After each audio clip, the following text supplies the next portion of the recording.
Hi folks, I'm Ashraf Hingora. I'm a language and soft skill trainer, life business and parenting coach.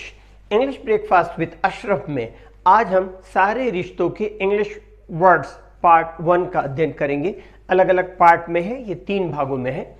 Boyfriend या girlfriend उन्हें कहते हैं जो आपके दोस्त हो या जिनके साथ आपके रोमांटिक रिलेशन हो। ऐसे रिश्ते अगर शादीशुदा ना हो तो उन्हें पार्टनर कहते हैं। जिनके बीच रोमांटिक संबंध हो उनके लिए लवर शब्द का भी प्रयोग किया जाता है।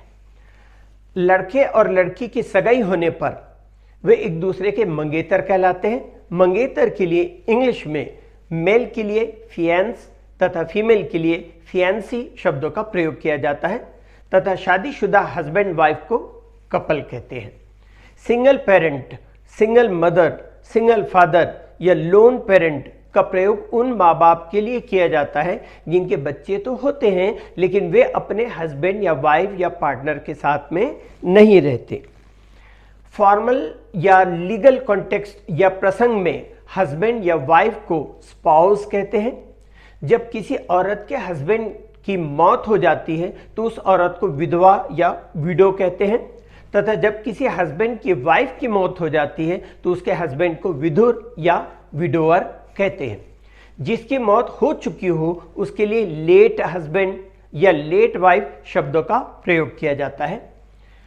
भूतपूर्व के अर्थ में उपसर्ग या प्रेफिक्स एक्स का प्रयोग किया जाता है। उसी तरह गर्लफ्रेंड और बॉयफ्रेंड के रिश्ते टूट जाने पर उन्हें ex girlfriend and ex boyfriend तथा शादीशुदा रिश्ते टूट जाने पर पूर्व पति के लिए तथा पत्नी के लिए एक्स हस्बैंड तथा एक्स वाइफ शब्दों का प्रयोग किया जाता है।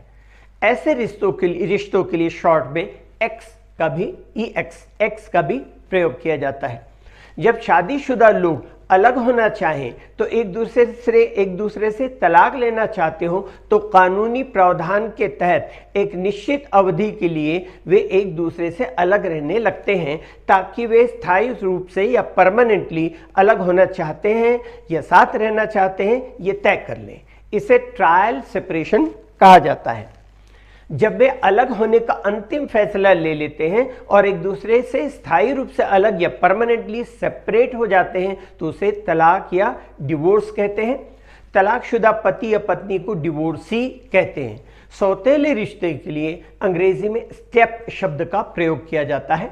जब एक पति फिर से शादी कर लेता है तो उसकी दूसरी पत्नी के बच्चों को वो सौतेला बाप या स्टेप फादर कहलाता है। दूसरी पत्नी का बेटा स्टेप सन तथा बेटी स्टेप डॉटर कहलाती है। उसी तरह पत्नी के दूसरी शादी कर लेने पर वह उसके दूसरे पति के बच्चों की स्टेप मदर कहलाती है तथा उसके दूसरे पति का बेटा स्टेप सन तथा बेटी स्टेप डॉटर कहलाती है। अगर किसी के सौतेले पिता स्टेप फादर या सौतेली माँ स्टेप मदर के पहले से ही बच्चे हों तो वे बच्चे आपस में सौतेले भाई बहन स्टेप ब्रदर या स्टेप सिस्टर्स कहलाएंगे। सौतेली माँ या पिता के आपस में रिश्तों से पैदा होने वाले बच्चे सौतेले भाई या सौतेली बहन हाफ ब्रदर या हाफ सिस्टर कहलाएंगे। इसका बचा हुआ भाग आप पार्ट 2 और 3 में ज़रूर देखें। रिश्ते पार्ट 2 और 3। इंग्लिश के लिए आप मेरे channel English breakfast with Ashraf और सॉफ्ट स्किल के लिए Ashraf the mover and shaker को लाइक शेयर एंड सब्सक्राइब करें। बेल आइकॉन प्रेस करें, कमेंट सेक्शन में कमेंट करें और चमत्कार देखना चाहते हैं तो मैं आपको यूं ही नहीं बोल रहा हूं, आप मेरी बुक ज़रूर पढ़ें। Thanks for watching.